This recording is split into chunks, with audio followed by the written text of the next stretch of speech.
Salut à tous, on se retrouve aujourd'hui pour une nouvelle vidéo où je vais vous expliquer comment installer Windows 10 sur votre PC.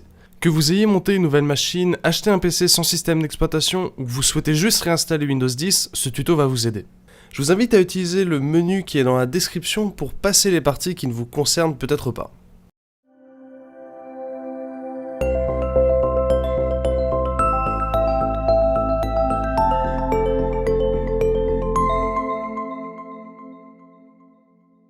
Quel que soit le cas de figure dans lequel vous êtes, il va vous falloir un support d'installation de Windows 10. Le plus simple est d'utiliser une clé USB en 3.0 d'au moins 4 Go, mais graver un DVD est évidemment toujours possible. Par contre, il va vous falloir un PC fonctionnel sous Windows pour réaliser le support d'installation. Pour ce faire, on va utiliser un outil fourni directement par Microsoft. Et oui, plus besoin d'aller sur des sites parfois un peu louches pour télécharger un fichier ISO.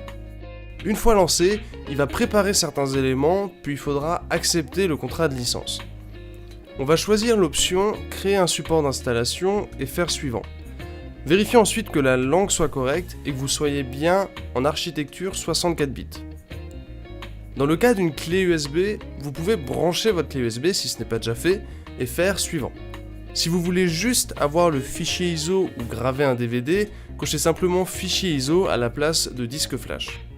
Vérifiez que la clé USB soit la bonne et faites suivant. L'outil va ensuite télécharger Windows 10 et copier les fichiers directement sur votre clé. Il s'occupe aussi de rendre la clé bootable, c'est-à-dire que votre carte mère pourra démarrer dessus et lancer le programme d'installation. Cette étape peut malheureusement prendre un petit peu de temps si votre connexion internet n'est pas très rapide.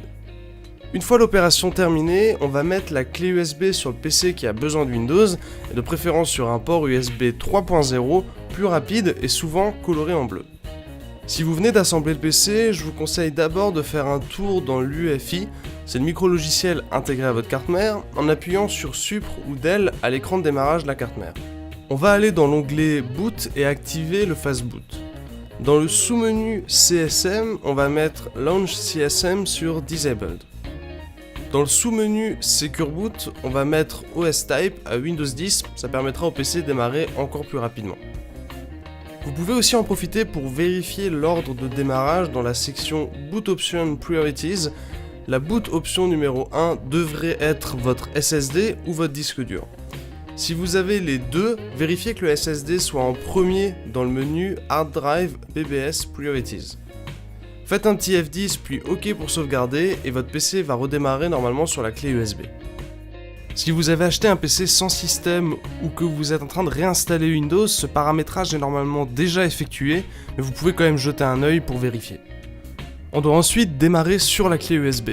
S'il n'y a pas Windows sur votre PC, la carte mère devrait démarrer automatiquement sur le support d'installation. Sinon, le plus simple est de passer par le boot menu, menu de démarrage en français. Il est généralement accessible via F8, F10 ou F12. Depuis ce menu, vous pourrez choisir la clé USB et démarrer dessus. Si ça ne fonctionne pas ou si vous ne voyez pas la clé USB dans le boot menu, retournez dans l'UEFI et désactivez l'option Secure Boot Control. Si la carte mère démarre bien sur la clé USB, on arrive ensuite sur le programme d'installation où on va directement faire suivant. Vous avez ensuite le choix entre installer ou encore réparer votre système. On va faire installer maintenant, car la réparation fera l'objet d'une vidéo dédiée. Vous pouvez entrer une clé CD si vous en avez une, je vous mettrai un lien en description pour en avoir pour pas trop cher. Sinon faites je n'ai pas de clé de produit et vous pourrez choisir l'édition de Windows dont vous avez besoin, la version famille étant parfaite pour la majorité des usages. On accepte évidemment le contrat de licence, puis dans notre cas, on choisit ensuite personnaliser, installer uniquement Windows. La mise à niveau ne nous concerne pas pour ce tuto.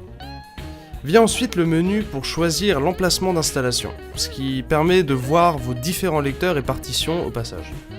Le lecteur indique un disque dur ou un SSD, et les partitions sont en fait des volumes virtuels qui peuvent être présents sur votre disque dur. Si votre PC est neuf, évidemment vous allez avoir uniquement de l'espace non alloué, puisqu'il n'y a aucune partition qui a été créée. Pensez juste à bien choisir dans la liste de SSD si vous en avez un, et faites suivant. Si vous avez des partitions qui traînent avec des données qui ne vous intéressent pas, vous pouvez supprimer toutes les partitions inutiles. Pour ce faire, il suffit de cliquer sur une partition dans la liste et de faire supprimer. À moins que vous ayez une configuration de partition assez spéciale, vous devriez avoir un seul espace non alloué par disque dur ou SSD. Une fois que vous aurez choisi l'espace non alloué dans la liste des faits suivants, le programme d'installation va copier les fichiers sur votre disque dur ou votre SSD. Évidemment, cette opération peut prendre un petit peu de temps. Arrive ensuite le paramétrage initial où Cortana vient tout de suite vous agresser, évidemment. Mais en fait, ce paramétrage initial va vous permettre de choisir la langue, la disposition du clavier, vous pouvez ajouter une disposition de clavier. Il va aussi, si vous êtes connecté à internet, commencer à rechercher des petites mises à jour et il risque de vous en installer une ou deux petites. Vous pourrez soit vous connecter avec un compte Microsoft, ou alors en bas à gauche choisir un compte hors connexion, ce qui vous évitera d'avoir de la synchronisation avec les différents services de Microsoft si vous les utilisez pas.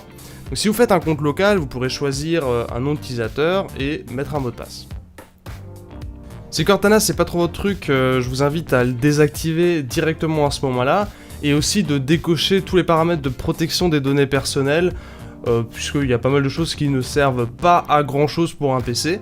Et ensuite il va encore réaliser des petites préparations du système, éventuellement encore installer des pilotes, et vous pourrez enfin accéder à Windows 10.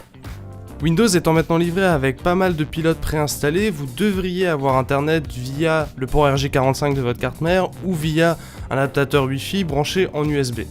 Ce que je vous invite à faire, c'est de passer par le site du fabricant de votre carte mère pour télécharger tout ce qui est pilote de chipset, le management engine de chez Intel qui est important, les pilotes audio, réseau, et éventuellement les pilotes RAID si vous avez un RAID dans votre PC. Et vous pourrez aussi en profiter pour choper le petit logiciel qui permet de gérer le RGB de votre carte mère. Pour la carte graphique, direction le site du fabricant de votre GPU pour avoir la dernière version à jour, que ce soit chez Nvidia ou AMD. Vérifiez ensuite dans le gestionnaire de périphériques, qui est accessible via un clic droit sur le bouton démarrer, qu'il n'y ait pas de périphérique inconnu ou de matériel en erreur. Si vous manque un pilote, vous pouvez toujours utiliser Drivers Cloud pour faire une petite détection de votre matériel. Une fois que ça c'est fait, l'installation de Windows 10 est enfin terminée et vous allez pouvoir profiter pleinement de votre PC. Si jamais vous avez le moins de soucis pendant l'installation ou après l'installation, n'hésitez pas à poser vos questions dans les commentaires. Vous pouvez aussi vous abonner à la chaîne pour être informé des prochaines vidéos et on se dit à très bientôt pour plus de contenu.